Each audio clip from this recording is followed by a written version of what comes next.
1절에서 4절 말씀, 이것은 살아계신 하나님의 말씀입니다.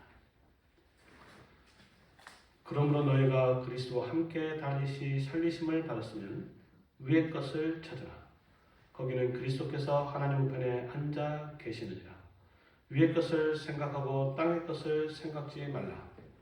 이는 너희가 죽었고 너희 생명이 그리스도와 함께 하나님 안에서 감추었음이니라. 우리의 생명이신 그리스도께서 나타나실 때 그때 너희도 그와 함께 영광 중에 나타나리라. 아멘. 오늘 이 말씀으로 너희가 그리스도와 함께 중생하였다면 이라는 제목으로 하나님의 말씀을 선고하고자 합니다. 예수님께서 니고데모라는 이스라엘의 선생에게 한번 중생의 중요성을 가르친 적이 있습니다. 니고데모, 진실로 진실로 너에게 이르노니 사람이 거듭나지 아니하면 하나님의 나라를 볼 수 없느니라. 이렇게 말씀하셨어요. 니고데모가 이 말씀을 잘 이해를 하지 못했기 때문에 예수님은 책망하시면서 이것을 좀 더 구체적으로 다음과 같이 풀어서 설명하셨습니다. 왜냐하면 중생은 누구나 참된 성도라면 알아야 될 교리이기 때문입니다. 예수님의 설명은 다음과 같습니다. 진실로 진실로 내게 이르노니 사람이 물과 성령으로 나지 않으면 하나님 나라에 들어갈 수 없느니라. 자, 그러니까 예수님은 두 번 진실로 진실로 나는 말은 이제 아멘 아멘이라는 뜻이요. 그 말을 사용하셔서 자신의 말이 절대적 진리임을 강조하셨습니다. 그리고 그 내용은 아주 간단하죠. 중생은 물과 성령으로 거듭나는 것이고 중생하지 않으면 하나님 나라에 들어갈 수 없다. 이게 핵심입니다. 그러니까 중생은 영생에 관한 문제이고 이 땅에서 먹고 마시는 문제보다 훨씬 더 중요한 문제라고 하지 않을 수 없습니다. 자, 그러면 그 다음 질문은 무엇입니까? 그렇다면 어떻게 중생할 수 있냐? 라는 것이죠. 어떻게 중생할 수 있느냐? 네, 그렇기 때문에 많은 신학자들이 어떻게 하면 중생할 수 있는 데서 질문을 많이 했어요. 하지만 우리의 예상과는 달리 예수님은 어떻게 중생하느냐에 대해서는 거의 말씀하지 않았습니다. 그리고 이렇게 얘기했어요. 바람이 그냥 불잖아요. 바람이 자기 마음대로 붑니다. 그런데 그 소리는 듣지만 어디서 와서 어디로 가는지 알 수 없다. 성령으로 난 사람도 다 이와 유사하다. 그러니까 성령으로 어떻게 나는지에 대해서 우리가 알 수 없는 것이죠. 하지만 바람이 불면 나뭇가지를 통해서 바람이 부는구나 라는 것을 알 수 있듯이 성령으로 거듭난 자도 중생을 통해서, 중생의 열매를 통해서, 중생의 결과를 통해서, 외적 증거를 통해서 알 수 있다는 것입니다. 사실 이제 히브리어로 이 성령에 해당하는 게 이제 바람하고 똑같은 단어란 말이에요. 예수님은 이 똑같은 단어를 어떻게 사용하셔서 바람이라는 걸 사용하셔서 중생, 똑같은 단어로 이루어진 중생을 설명했다. 이렇게 볼 수가 있습니다. 자, 예수님의 가르침을 통해서 우리는 중생에 대해서 다음과 같이 정리할 수 있습니다. 성령의 사역, 중생은 성령의 사역이고 이것은 구원에 절대적으로 필수적이다. 간단히 말해서 중생 없이 구원 없다. 간단하죠? 그리고 중생의 본질은 정확히 알 수는 없다. 3번. 하지만 중생의 외적 증거를 통해서 성도들은 자기 자신의 중생을 확신해야 한다. 그러니까 모든 참된 신자는 중생하였다고 볼 수 있습니다. 왜냐하면 중생하지 않은 신자는 참된 신자를 할 수 없기 때문에. 하지만 참된 신자라면 이 중생을 또 당연한 것으로 또 생각해서도 안 됩니다. 그러니까 정말로 중생했다면 성도들은 끊임없이 자신의 삶을 통해서 중생을 확증해야 합니다. 그러니까 중생은 뿌리이고 우리 신자들의 삶은 그 열매라고 할 수 있습니다. 자, 성경은 중생 자체에 대해서보다는 중생한 자들이 어떻게 중생할 수 있느냐라는 보다는 중생한 자들이 어떻게 살아가야 되는가에 대해서 훨씬 많은 관심을 가지고 있어요. 오늘 본문도 마찬가지죠. 내가 거듭났는가? 라는 질문보다는 내가 거듭난 자로서 어떻게 합당하게 살고 있는가라는 질문을 계속 해야 합니다. 근데 또 너무 지나치게 소위 거듭났습니까? 라는 질문으로 또 신자들의 확신을 흔드는 경우도 있어요. 그러니까 균형을 이루어야 되는 거죠. 이들은 중생을 절대적 가치로 생각하면서 나머지를 좀 무시하는 경향을 보이고 있습니다. 자, 근데 문제는 그들이 말하는 중생이 과연 성경에서 말하는 중생인가라는 것이죠. 자, 오늘 본문을 통해서 중생에 대한 올바른 이해를 하고 또 중생한 자로서 어떻게 합당한 삶을 살아가야 하는지 한번 확신하도록 하겠습니다. 자, 보통 이런 질문 많이 하죠. 당신 구원 받았습니까? 구원 받았습니까? 구원 받았습니까? 라는 질문하고 또 이런 질문 많이 듣죠. 오늘 죽어도 천국 갈 자신 있습니까? 자신 있습니다. 뭐 이렇게 얘기하는데 사실 이런 질문을 항상 신자들로 하여금 당황스럽게 만듭니다. 확실합니다. 그러니까 오늘 갈 수 있습니다. 이렇게 대답을 해도 뭔가 좀 찝찝하다 이런 생각을 드는 경우가 적지 않은데 우리가 알아야 될 것은 이 질문에 답하기 전에 이 질문 자체에 뭔가 심각한 문제가 있다는 것을 알아야 합니다. 이게 굉장히 중생을 위한 데서 중요한가요? 당신 구원받았습니까? 당신 오늘 천국 갈 자신 있습니까? 거듭났습니까? 라고 했을 때 이 질문 자체에 문제가 있다는 거예요. 무슨 문제가 있느냐? 왜냐하면 이 질문 자체가 중생 자체를 심리적으로 해석하고 있다는 걸 전제하고 있는 거예요. 그러니까 중생은 뭐냐? 이 질문 자체는 중생은 그냥 개가천선, 나쁜 사람이 착한 사람이 됐다. 뭐 이 정도로 생각을 하는 거예요.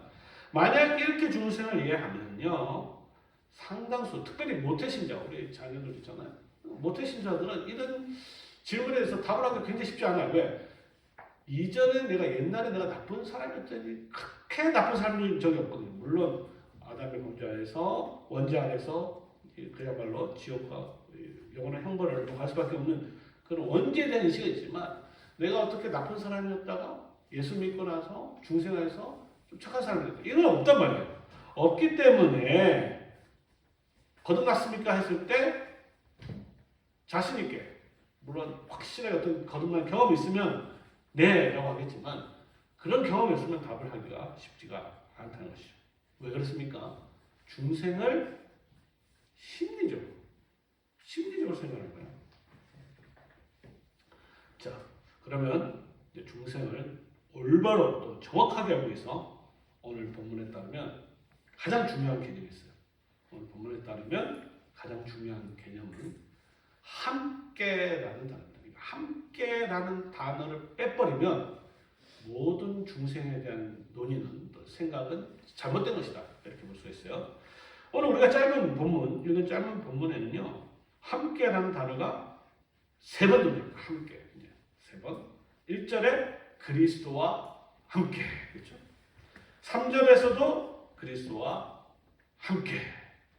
4절에서는 그와 함께. 그것도 그리스도잖아요. 그러니까 그리스도와 함께, 그리스도와 함께, 그와 함께. 3번의 함께. 그러니까 이 함께라는 단어가 별로 중요한 것처럼 보이지 않지만 이걸 빼버리면 중생을 제대로 이해할 수 없다라는 것이죠. 자, 그러면 오늘날 중생에 대한 잘못된 이해는 어디서부터 출발하냐? 어디서부터 출발해요? 그리스도를 제외하고 중생을 생각합니다. 그리스도 없이. 자, 그러니까 그럼 어떻게 되냐면요. 자꾸 그리스도를 빼버렸으니까 자기에게, 나에게 초점을 맞춥니다. 그러니까 어떻게 하면 나는 중생이다. 나는 구원 받았다. 나는 천국에 갈 수 있다. 자꾸 나에게 집중됩니다. 함께라는 말이 빼버리니까. 자, 그러면 이 함께라는 단어는 이 나 중심적인 중생에 대한 생각을 완전히 바꿔 놓습니다. 그러니까 그럼 이 질문을 이제 바꿔야 되겠죠. 질문을 바꾸면 이렇게 되겠죠. 나는 그리스도와 함께 중생하는가? 나는 그리스도와 함께 구원을 받았는가? 아마 이 설교를 듣는 우리 성도님들, 신자들은요, 예수님께서 죽으시고 부활하셨다는 것을 정말로 믿을 것입니다.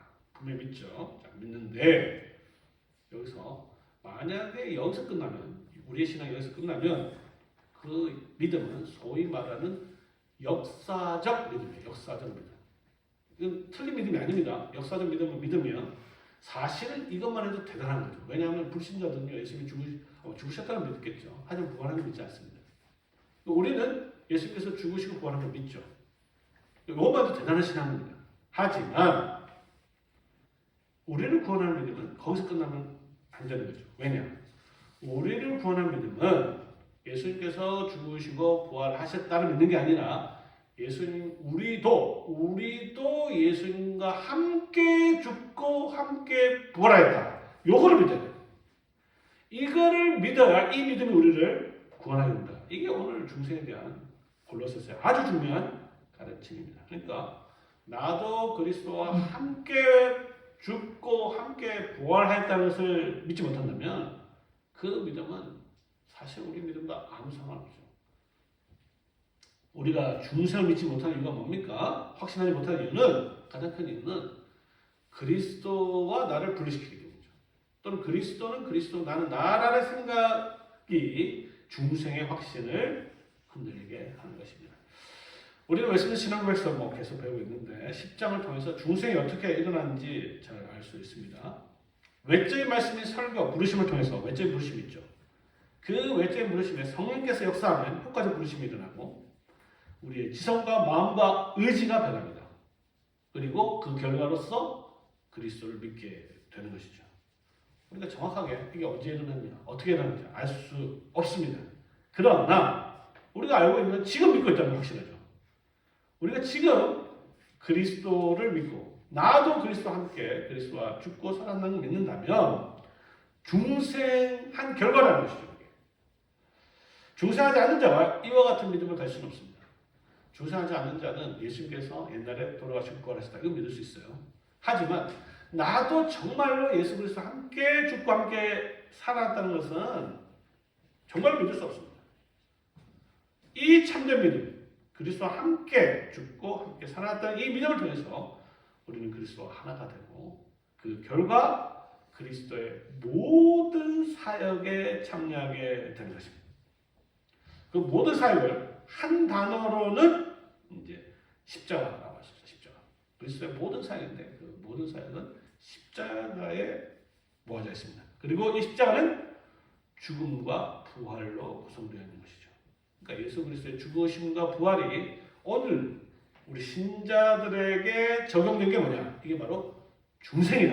이렇게 이야기할 수 있습니다. 그러니까 그리스도의 십자가가 죽으심과 부활로 구성되듯이 신자의 중생도 죽음과 부활로 구성되는 것이죠. 예수님의 죽으심과 부활, 그리고 우리의 죽으심과 부활을 이제 구분하기 위해서 우리의 중생은 우리의 죽으심과 부활은 보통 사생 이런 말 써요. 사생, 사는 이제 mortification, 생은 이제 ramification이라고 보통 얘기하는데, 그러니까 우리가 그리스도와 함께 죽고 함께 살아나는 것. 그러나 예수 그리스도 죽으심과 부활, 그리고 우리의 죽으심과 부활이 완전히 똑같다, 동일한 것은 아니지만 우리에게 똑같은 방식으로 된다는 것을 우리가 알아야 하겠습니다. 자, 중생하기 위해서 먼저 이제 죽어야 되죠. 죽지 않은 자가 중생할 수는 없습니다. 바울 사도는 바로 있는 앞에 보면 바로 2장 12절과 20절에서 그리스도와 함께 죽었다라는 것을 강조하고 있어요. 그러니까 2절에서는 함께 죽었다라는 것을 강조하고 있고 3장에서는 함께 살아났다면을 설명하고 있습니다. 그러니까 내가 중생하다 하는가라는 질문을 이제 이렇게 바꿀 수가 있겠죠. 내가 그리스도와 함께 죽고 그리스도와 함께 살아나는가. 바울 사도는 이 두 가지 중생의 두 기적이 어떻게 성도들에게 일어났는지를 확실하게 가르쳐 줍니다. 그건 뭐냐? 너희가 세례로 그리스도와 함께 장사되고 또 죽은 자들 가운데서 일으키신 하나님의 역사를 믿음으로 말미암아 그 안에서 함께 일으키심을 받았느니라. 그러니까 세례로 죽고 믿음으로 살았다. 핵심이거든요. 세례로 죽고 믿음으로 살았다. 그러니까 세례와 믿음이야말로 우리가 중생했다는 것을 가장 확실하게 증언하는 증거입니다. 자, 그러니까 이렇게 정리할 수 있겠죠. 예수 그리스도의 부활을 정말로 믿는데, 정말 믿어요. 정말로 믿는데 나의 중생을 믿지 않는 것은 불가능합니다. 왜냐? 믿음은 그리스도와 우리를 하나 만든 것인데 그리스도의 부활을 믿고 나의 부활을 믿지 않는다면 그 믿음은 반쪽짜리입니다. 반쪽짜리. 그렇기 때문에 이 믿음은 우리를 구원할 수 없게 되는 것입니다.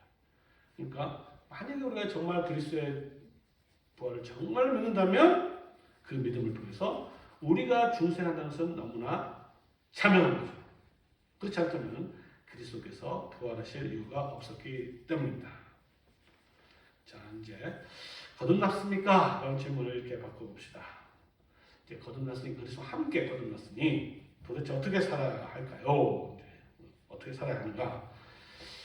대부분 보면요, 어떻게 살아야 하는가, 어떻게 살아야 되는가라고 질문하면 그럼 죄짓지 않고 하는 말씀대로 이제 열심히 살아야 돼, 착하게 살아야 한다 이렇게 답을 하는데 틀린 건 아니죠. 하지만 이 답에 뭔가 허전함이 느껴집니다. 그러니까 중생하시니까 앞으로 어떻게 살아야 되냐? 말씀대로 착하게 죄짓지 않고 산다. 그 정도 답은요, 사실은 어떤 중요한 계기에 있어서 불신자가 마음 고쳐먹고 착하게 살자라는 대답하고 별 차이가 없습니다. 그 정도의 대답은 앞으로 착하게 살아야지, 마음 고쳐먹고 착하게 살아야지 라는 결심은요, 사실은 불신자들도 할 수 있는 것입니다. 자, 그렇다면 왜 그와 같이 거듭나면 어떻게 살아야 되는가에 대한 질문에서 그와 같이 좀 허전한 답이 나오느냐? 역시 그리스도를 빼고 생각했기 때문입니다. 중생한 자들이 어떻게 살아가야 하는가에 대해서 바울 사도는요, 다소 의외의 답을 합니다. 너희가 중생할 때는 어떻게 살아야 되냐? 첫째 답은 뭐냐? 1절에 정말로 중생했다면 위의 것을 찾으라. 그렇죠? 좀 이상하죠? 2절 너희가 정말 중생했다면 그리스도와 함께 중생했다면 살았다면 위의 것을 또 생각하라. 그러니까 위의 것을 찾으라. 위의 것을 생각하라. 이 표현 조금 좀 약한 좀 오해를 줄 수도 있고 약한데요. 앞으로는 이제부터 뭐 위의 것을 이제 숨겨진 어떤 것을 뭐 찾으러 다녀야 된다 이런 생각이 들기도 하고 또 위의 것이 뭔지 골똘히 뭐 생각하라 뭐 이런 식으로 생각하시는데 그걸 조금 더 정확하게 번역을 하면 찾으란 말은 위의 것을 집중하라. 너희가 정말로 이제 그리스도와 함께 부활했다면 위의 것을 집중한다. 이제 집중하는 거죠. 찾으라는 또 집중하라, 또 추구하라, 생각하라는 집중하라 이런 게 있어요. 그러니까 위의 것을 추구하라, 그것을 놓고 추구하는 것이고 없는 걸 찾는단 말이 아니에요. 위의 것을 뭔가 알아요. 그것을 추구하라, 집중하라, 그리고 거기에 대해서 집중하라, 생각하라는 집중하라 라는 말이에요. 자, 그러면 위의 것을 추구하고 위의 것을 집중하는 것, 참 어떻게 보면 중생한 자에게 좋은 생활에 지치는 것 같습니다. 자, 그러면 여기서 질문인 거죠.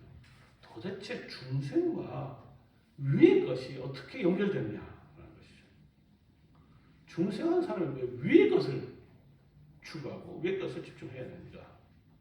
여기에 대해서 바울 사도는 여기에 대한 질문이 너무나 당연한 답인데 이게 신자들은 그렇게 생각하지 못하는 이유가 뭐냐면 역시 그리스도를 제외하고 생각했기 때문이에요. 우리는 매주 사도신경을 통해서 오늘은 뭐 니케아신경도 마찬가지지만 매주 그리스도께서 부활하셨고 승천하셨고 또 다시 오실 것을 고백했습니다. 오늘도 고백했어요. 그렇죠? 자, 이건 뭘 뜻하느냐? 자, 그리스도께서 부활한 다음 무엇을 하셨냐? 그리스도께서 부활하시고 나서 그 다음에 무엇을 하셨냐 하면요, 여러분들이 거듭났습니까? 하면 앞으로 어떻게 살아야 될 건가? 라고 해서 답이 너무너무 쉬운 거죠. 그리스도께서 부활하시고 어떻게 했어요? 승천하셨어요. 승천하셔서 하늘에 오셨다면 당연히 우리의 중생한 삶은 우리의 생각과 우리의 관심이 하늘로 가 있어야 되는 것이죠. 자, 그러니까 여기서 중요한 건 또 마찬가지죠. 그리스도께서 부활하셨고 그리스도께서 승천하셨다는 말은 우리도 뭐예요? 우리도 그리스도와 함께 부활하고 함께 승천했다는 거예요. 우리가 지금 어디 있느냐?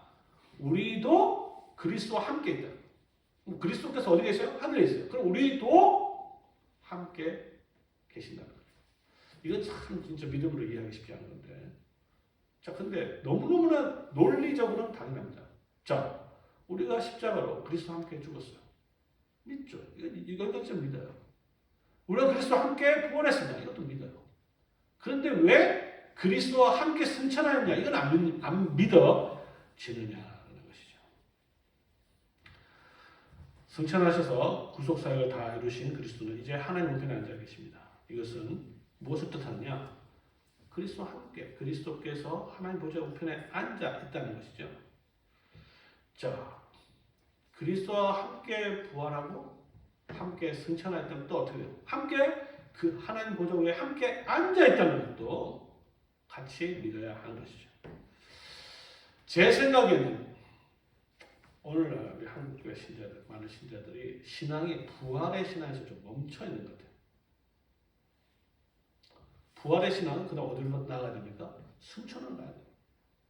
정말로 예수님을 믿는다. 정말로 중생을 믿는다. 승천에서 또 하나님의 자정까지 나가야 되는데 대부분 죽음까지 또는 부활까지 여기서 멈춰버려요. 그리고 우리의 신앙이 부활에서만 멈춰버리면 어떻게 됩니까? 부활에서 멈추면 하늘로 올라가지 않으면 결국 땅에 거슬러 승천한 그리스도인들, 부활한 중생을 경험한, 거듭났다고 확신하는 그리스도인들도 결국 살아가는 게 다 땅의 것을 보고 살아요.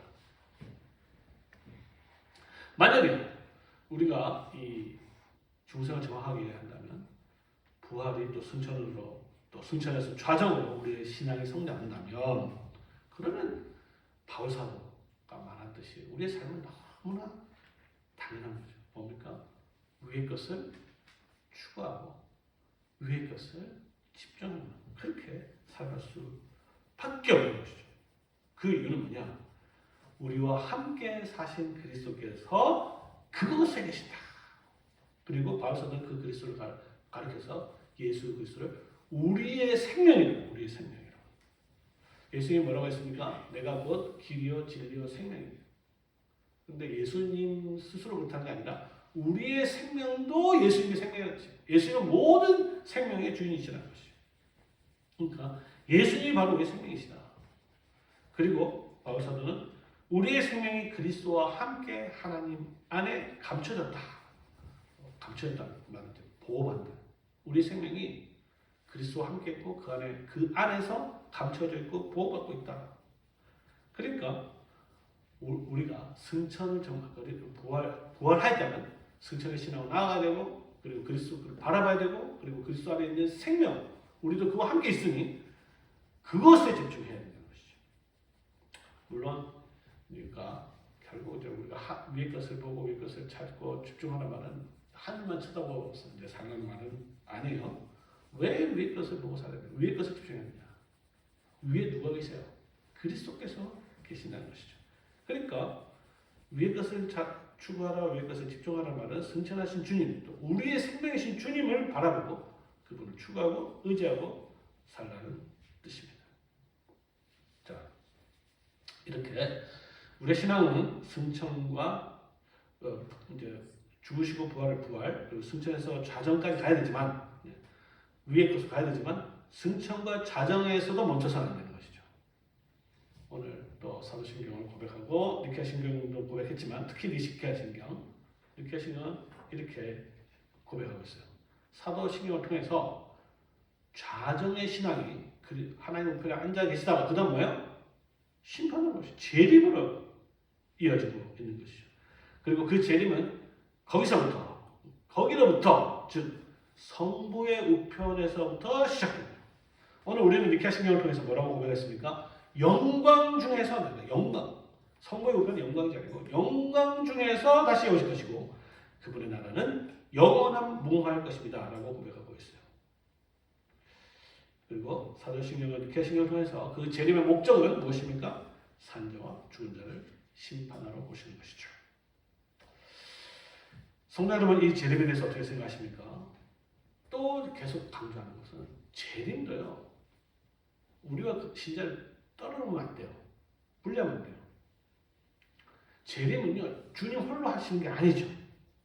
자, 우리와 함께 부활하고 우리와 함께 승천하고 우리와 함께 자정하신 그분은 심판도 어떻게 되어 있어요? 심판도 우리와 함께 하시겠죠. 이게 골로새서의 아주 중요한 가르침입니다. 당연히 그분도 우리와 함께 나타나실 것이다. 4절에서 강조하고 있죠. 우리의 생명이신 그리스도께서 나타나실 때, 재림하실 때 그와 함께 우리도 영광교에서 같이 오실 것이다. 이 재림의 신앙에서 가장 중요한 건요. 그리스도께서 세상을 심판하실 때 우리도 그리스도와 함께 세상을 심판하신다는 거예요. 성도 여러분, 오늘날 성도들이 제가 보기 지나치게 땅의 것에 관심을 많이 가지고 있어요. 그 이유는 부활신날에서 끝나고 승천, 좌정, 그리고 재림의 시간까지 가야 되는데 그게 약해졌기 때문입니다. 자, 그분은 다시 오실 거예요. 믿습니다. 자, 근데 또 마찬가지로 우리와 함께 오신다. 이게 중요하다 그랬죠. 영광 중에서 오실 것이에요. 그리스도께서 처음 오셨을 때는 정말로 미천하게 왔습니다. 그렇죠? 여자의 몸에서 나왔고 망고에서 나왔고 구유에서 아주 초라하게 비참하게 나셨어요. 그리고 결국 땅에서 죽으셨죠. 하지만 우리도 믿음으로 이 땅에서 그리스도와 함께 죽었는데 재림은 완전히 달라집니다. 두 번째 오심은요 완전히 달라져요. 그거는 영광 중에서 오셔서 이 세상을 심판하십니다. 그리고 그 심판에 우리도 참여한다는 것이에요. 만약에 우리가 정말로 이 재림을 믿는다면 이 땅에 대해서 집착할 이유가 없죠. 왜? 우리가 앞으로 어떻게 해요? 우리가 그리스도와 함께 이 땅을 심판하게 될 것이기 때문에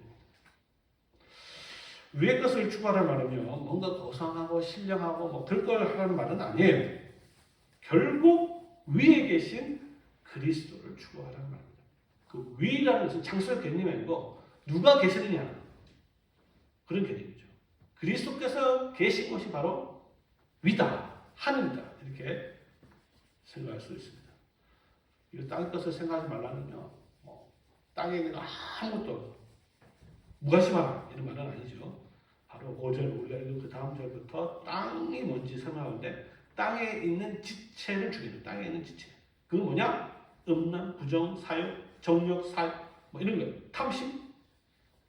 탐심은 우상숭배입니다. 골로새 교회들이 그리스도를 몰랐을 때는 이게 잘 몰랐어요. 이게 땅인지, 약간 뭐 하늘인지. 하지만 이제는 땅에 속한 것과 함께 죽었기 때문에 이제는 의와 거룩을 추구하면서 살아가야 하는 것입니다. 자, 이제 말씀을 정리하도록 하겠습니다. 당신 거듭났습니까? 라고 질문에 여러분 어떻게 답을 하시겠습니까? 이건 이제 사실 과거의 질문이죠, 과거. 또 성령의 신비적인 사역이기 때문에 정확하게 답을 하기 쉽지 않습니다. 그러나 우리가 세례를 통하여 세례 속에서 선포된 성부, 성자, 성령의 이름으로 우리가 거듭났다는 것을 확신하게 됩니다. 자, 중세 거듭났다는 것은 과거죠. 자, 이제 현재 질문을 바꿔보면 이제 과거보다 더 중요한 게 현재이기 때문에 자, 그럼 이제 질문을 이렇게 바꿀 수 있겠죠. 여러분은 지금 그리스도와 함께 승천하고 그리고 그리스도와 함께 하나님 우편에 앉아 있습니까? 자, 이제 질문으로 확장돼야 됩니다. 정말로 중생하십니까? 거듭났습니까? 거듭났습니다! 이렇게 확신 여기서 끝나는 게 아니라 내가 그리스도와 함께 승천하고 그리스도와 함께 좌정하느냐 결국 내가 지금 위의 것을 찾고 있느냐 이렇게 질문을 해야 되는 것이죠. 그러니까 중생의 신앙은 승천의 신앙으로 검증되어야 됩니다. 중생과 승천은 구분되지만 분리될 수 없습니다. 중생을 했는데 승천 안 했다. 이건 있을 수가 없는 거죠. 또한 역으로 승천을 했다면 당연히 중생을 한 거예요. 승천은 중생한 신자들만이 누릴 수 있는 복이에요. 여러분들이 승천하신 그리스도를 바라보고 영광 중에 다시 오실 재림을 그와 함께 온다는 것을 기다린다면 여러분들은 중생을 한 것입니다. 중생을 했음에도 불구하고 우리가 위의 것을 생각하지 못하는 이유는 뭐냐? 아직 승천하신 주님과 자정하신 그 주님에 대한 이 신앙이 있긴 있겠죠. 하지만 희미하기 때문일 것입니다. 자, 위가 하늘이 아니라 그리스도께서 계신 곳이 아니면 위라는 개념도 좀 수정할 필요가 있어요. 자, 구약시대는 하나님께서 성전에 계십니다. 성전. 이 성전은 사실 하늘의 모형이었습니다. 제사장이 성전에 들어갈 때 하늘에 들어가는 것이죠. 그런데 이 성전은 오늘날 교회라고 했습니다. 교회가 뭡니까? 말씀이 선포되고 성례가 집행되는 바로 이곳이 하늘이다라는 것이죠. 여러분들 이제 교회당 갔을 때 예배가 시작됐을 때 말씀이 선포되고 성례가 집행되면 그리스도께서 임하시는 것이고 그리스도가 계시면 이 땅이 하늘로 바뀌는 거예요. 이걸 믿음으로 우리가 바라봐야 하는 것입니다. 신약시대는 구약시대와 신약시대는 결국 참된 예배가 진행되는 곳이 하늘이라고 할 수도 있어요. 그러니까 주일마다 신자들 믿음으로 하늘 처소에 들어가는 것이죠. 그리고 이것을 통해서 중생한 신자들은 믿음을 통하여 승천을 경험하게 되는 것입니다. 누가? 오직 중생한 신자들만이 이 승천의 영광스러움을 경험할 수 있게 되는 것입니다. 예배 시간에 말씀과 성례를 통하여 그리스도를 듣고 보고 먹을 때 우리는 승천을 경험하게 되고 이 승천의 경험을 통하여 우리의 중생을 과거에 있는 중생을 확신하게 되는 것입니다. 특히 성찬은 천국의 잔치를 미리 맛보는 현장입니다. 자, 그러니까 이제 더 이상 중생이는가, 가도 맞는가, 천국 가는가, 천국 갈 자신 있습니까? 천국에 있다면 이 질문 자체가 의미가 없는 거죠. 내가 천국에 있는데 뭐 천국 갔어요, 그렇죠? 세례와 하나님의 말씀이 우리의 중생을 확증하고 있습니다. 이 중생은 성천과 자정과 재림으로 성장해야 합니다. 이 모든 것들이 그리스도와 함께 이루어졌다는 것을 결코 잊지 마시기 바랍니다.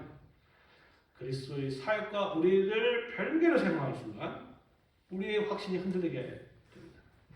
참된 믿음으로 위에 계신 그리스도를 바라보고 추구하시기 바랍니다. 또한 그 그리스도와 함께 여러분들 자신이, 여러분의 생명이 위에 그리스도와 함께 있다는 것을 믿음으로 보시기 바랍니다. 비록 이 땅에 살지만 참된 믿음을 가지고 천상의 삶을 살아가는 우리 남천한 교회 성도들에게 성부와 성자와 성령의 이름으로 축원합니다. 아멘. 기도하겠습니다. 하나님 아버지, 오늘 거룩한 날에 거룩한 말씀을 주시니 감사합니다. 이제 이 말씀을 들었사오니 성령께서 우리 마음에 새겨 주시옵소서. 이 말씀에 우리가 저희심을 다하여 순종하게 없소서. 우리의 믿음이 이제는 중생에서 승천으로, 승천에서 좌정으로, 좌정에서 재림으로 발전되게 하여 주시옵소서. 이제 우리가 더 이상 땅의 것에 연연하지 않고 위에 계신 그리스도만을 생각하고 그리스도만을 추구하며 살아가는 복된 성도들 되게 하여 주시옵소서. 우리 주 예수님의 이름으로 기도를 드립니다. 아멘.